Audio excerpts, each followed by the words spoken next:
I want to invite one of our Franklin folk who was actually in the vicinity of the World Trade Center. Linda Raimondi, please come on up. And just share your thoughts about that day. I know you weren't in the World Trade Center per se, but you were close by. Mm-hmm. On this beautiful day, I can't help but remember every time the sky looks like this. And I was just coming out of the World Trade Center. I commuted into the city from Metuchen at the time, and I took the path from Hoboken. And we didn't know exactly what happened. We just heard this horrible boom and felt stuff falling all over us. Again, didn't know what it was, and then just ran from west side of Manhattan to where my office building was, which was on the East River side, up to the 52nd floor. And until we looked at the TV, we didn't realize what had happened. And as the day went on, every time a tower fell, we couldn't see out those windows for hours because of all the dust and debris and clouds of smoke. And I think the thing that stays with me the most is we didn't have full staff in. Some of the managers were out for various reasons, and each manager took a group who had to go back to Brooklyn, who had to go to Jersey, who had to go to Queens, and we broke into groups, and I was in the Jersey contingent, of course, and one of my bosses, I'm going to mention his name, Joe Cassetti, was still on the platform, not in Hoboken, but if you took the path, you got on a different station, you could see the World Trade Center. And he saw the plane hit. Oh my God. And he could have just turned around and got back in his car and driven home. But he went in, and of course the trains did not go to Hoboken then. They went all the way up to 33rd Street. And in his suit and his work shoes, he walked from 33rd Street down to our office, and he took care of the Jersey contingent. And I just mention him every year on Facebook. Hopefully he'll see it, because I just couldn't believe he did that. So it wasn't until late afternoon that those lovely people in New York waterways and all those boats, I just saw on TV this morning or last night, it was the largest sea rescue in the world. They got 200,000 people off of Manhattan Island that day. Every boat was available, and that's what they did. They ushered us on a boat on the East River Pier, and they took us to Hoboken. And I'll never forget that ride. It was just like this, looking where the World Trade Centers were and seeing nothing but smoke. And then we got to Hoboken, and the fire department had to hose us down in our clothes because they thought we might have had asbestos on us. And then we all got on whatever trains we could get on that would take us as close to where we lived. And it was the line that goes up north. So I got off at Bernardsville, and my husband was there waiting. And I actually had to go for therapy afterwards, trauma therapy. But I just pray we don't forget all those people that were just living their lives, going to work, and all those wonderful heroes that went into the building and tried to rescue whoever they could, and more importantly, the ones that are still alive that are dying every year because of what they inhaled. And I thank you, Bill, and PJ, for doing this every year here on the day of. Well, we feel that that's significant, not to take away from any other celebrations of our joy in this. Don't go anywhere yet, Linda. Just tell us exactly how close you were to the World Trade Center, and at any time, did you feel like your life was personally in danger? Yeah, because I didn't know what happened. We didn't know it was a plane, of course. I think maybe we thought it was a bomb. I mean, you see where the library is? I was maybe where the parking lot is, just coming out, crossing across Church Street, I think it is. And it's a hill, ironically, to go east. And I was trugging along with my travel buddy was a lot more agile than me. Plus, I was carrying my shoes and my water bottle and my pretzels, because you never knew what was going to happen on New Jersey Transit when you were going home.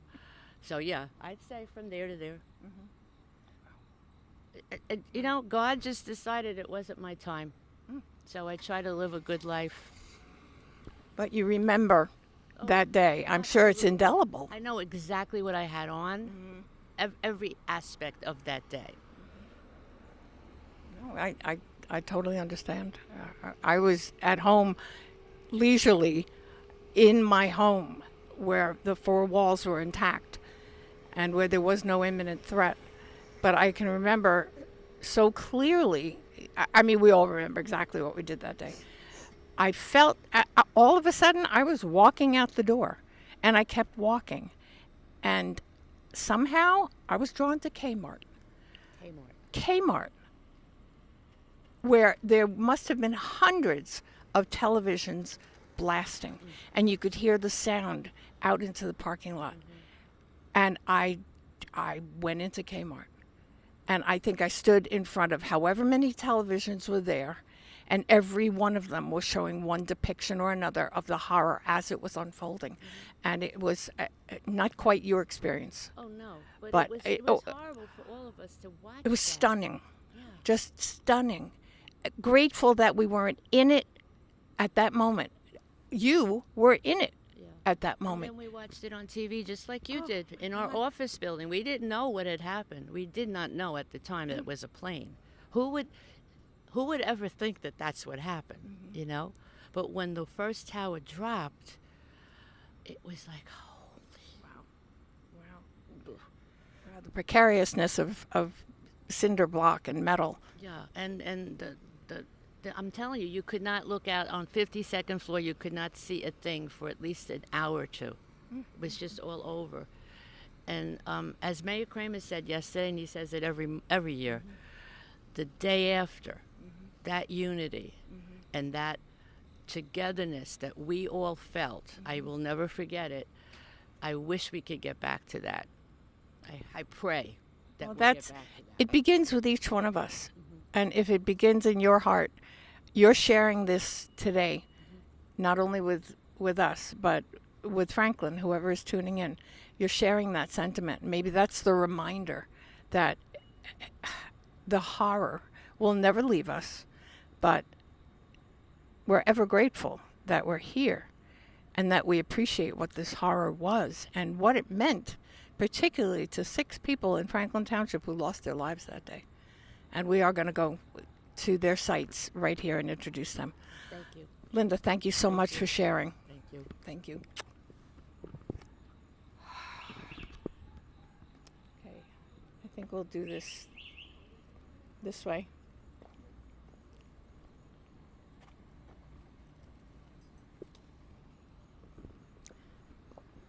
And we begin here with firefighter John Collins, who was 42 at the time. And thank you, Franklin Township, for these beautiful flowers, and also from one of our neighbors, Jennifer, whose husband is a firefighter at Somerset on Hollywood Avenue, who dropped off the beautiful yellow roses. But this is firefighter John M. Collins, who was 42, Ladder 25 New York City Fire Department, a graduate of St. Matthias School and the Immaculata High School class of 1972, New York's bravest. Stephen Joseph, who was 39, resident of Franklin Park, employed by Fiduciary Trust International as an operations officer, devoted husband to Jillian and loving father to Tristan. Ganesh Ladkat was 27, resident of Somerset, employed by Cantor Fitzgerald as a database administrator, devoted husband to Sonia.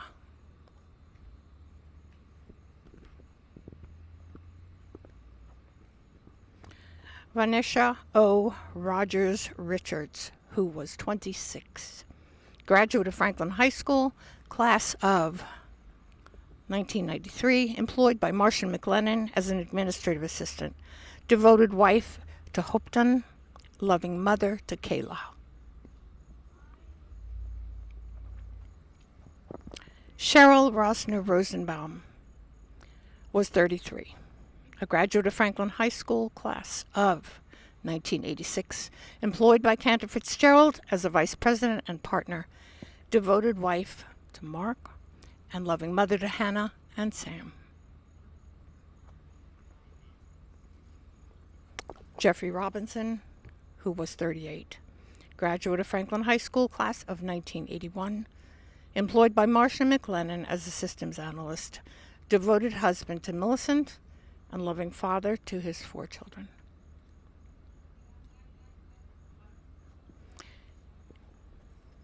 It brings it home, Franklin, when right here in our backyard, these 6 people got on a train or a bus or drove to their places of business that day, never knowing that that would be the last drive that they would take. We can't possibly imagine what went through their minds at that moment. We know what has gone through our minds. And of course, on an individual basis, our own horrors are our own horrors from that day.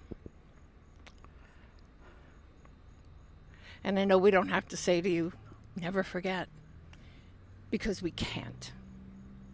And we won't. And again, what Mayor Phil Kramer does reiterate every single year is that the horror we feel on 9/11 turned to such unity and gratitude and love for our fellow men, women, children situations was so palpable on September 12th that we may capture that sentiment, that togetherness, that gratitude, and that joy of sharing life, because we have it. And we're grateful.